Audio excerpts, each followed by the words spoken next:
आपका favourite scientist कौन है? Einstein, Newton, may be Tesla. और फेवरेट इंडियन साइंटिस्ट? अरे भारत साइंस में उतना डेवलप कहां है? अगर गूगल को पूछे कि रेडियो किसने इन्वेंट किया है तो ये जवाब मिलता है, गुलियेल्मो मार्कोनी।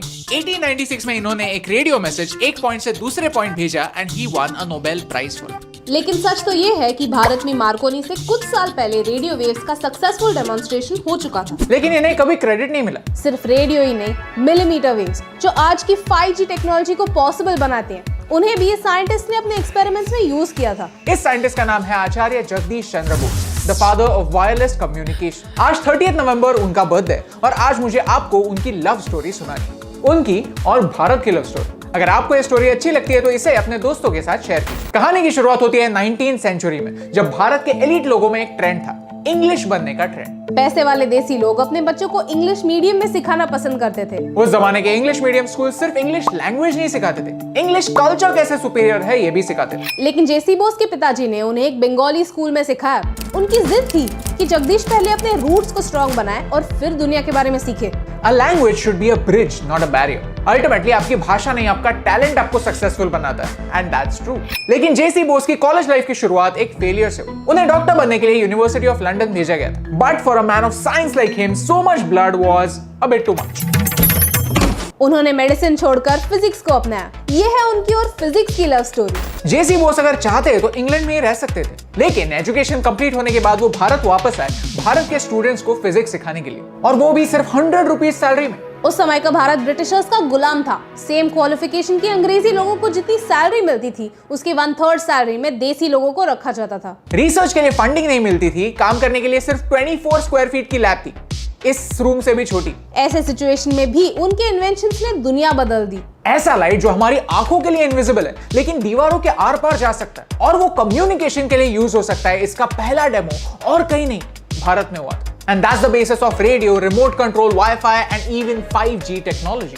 इनफैक्ट मार्कोनी ने जेसी बोस के ही इन्वेंशन को यूज करके रेडियो बनाया और इमीडिएटली पेटेंट कर दिया। जबकि बोस मानते थे कि साइंस सबके लिए होना चाहिए, इसीलिए उन्होंने पेटेंट्स रजिस्टर नहीं किए। वो तो चाहते थे कि उनके इन्वेंशंस और बेहतर टेक्नोलॉजी बनाने के लिए यूज हो। उन्हें विश्वास था कि भले ही उससे उन्हें इकोनॉमिक लॉस क्यों ना हो, साइंस को प्रॉफिट हो।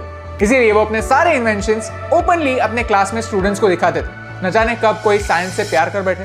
As I said, ये तो लव स्टोरी, उनकी और एनवायरनमेंट की लव स्टोरी। जेसी बोस दुनिया के पहले साइंटिस्ट थे जिन्होंने कहा कि हमारी ही तरह प्लांट्स भी फील कर सकते हैं। जैसे हमें खुशी होती है, दुख होता है, इमोशंस होते हैं, वैसे ही इन पेड़ पौधों को भी होते हैं। अपने इस क्लेम को प्रूव करने के लिए उन्होंने कई एक्सपेरिमेंट्स किए, उनमें से ये मेरा फेवरेट है। उन्होंने अपनी लैब 2 हिस्सों में बांट दी और दोनों हिस्सों में हेल्दी प्लांट्स रखे। वो हर सुबह पहले हिस्से में जाकर गालियां देते, उन पौधों को कोसते, उनकी कमियां पॉइंट आउट करते, और दूसरे हिस्से में क्लासिकल म्यूजिक चलाते, उनसे बातें करते, पौधों को एनकरेज करते। एंड सरप्राइज सरप्राइज, पहले हिस्से के पौधे मुरझाने लगे और दूसरे हिस्से के पौधे तेजी से बढ़ने लगे। उन्होंने एक ऐसा इंस्ट्रूमेंट भी इन्वेंट किया जिससे पता चलता है कि एनिमल्स और प्लांट्स जितने हमें लगते थे उतने डिफरेंट नहीं है। ट्रीज हमारी बातें समझते हैं और एक दूसरे से बात करते हैं। आज ये एक प्रूवन फैक्ट है। एक फॉरेस्ट में पेड़ अपने रूट्स के नेटवर्क के जरिए दूसरे पेड़ों के साथ इंफॉर्मेशन शेयर करता है। बड़े पेड़ छोटे पेड़ों के साथ न्यूट्रिएंट्स शेयर करते हैं और कभी इंसेक्ट्स का अटैक होने पर आसपास के पेड़ों को वार्न भी करते हैं। इस नेटवर्क को वर्ल्ड वाइड वेब कहते हैं, और इस आइडिया का क्रेडिट किसे भी मिले। आई फील प्राउड टू से, जब दुनिया क्लाइमेट चेंज के बारे में जानती भी नहीं थी, भारत में एक साइंटिस्ट प्रूव कर रहा था कि प्लांट्स फील करते हैं, और ये दुनिया जितनी हमारी है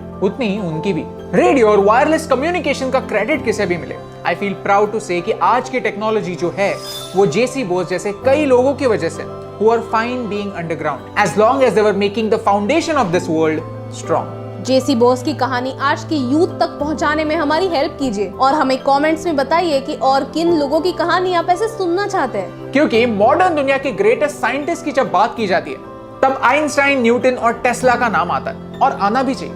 but I feel proud to say कि भारत में आचार्य जेसी बोस जैसे लोग थे जो पेटेंट्स में नहीं, इन्वेंशंस में विश्वास रखते थे, नॉलेज को सीक्रेट नहीं, ओपन रखते थे, और क्रेडिट से नहीं, साइंस से प्यार करते थे।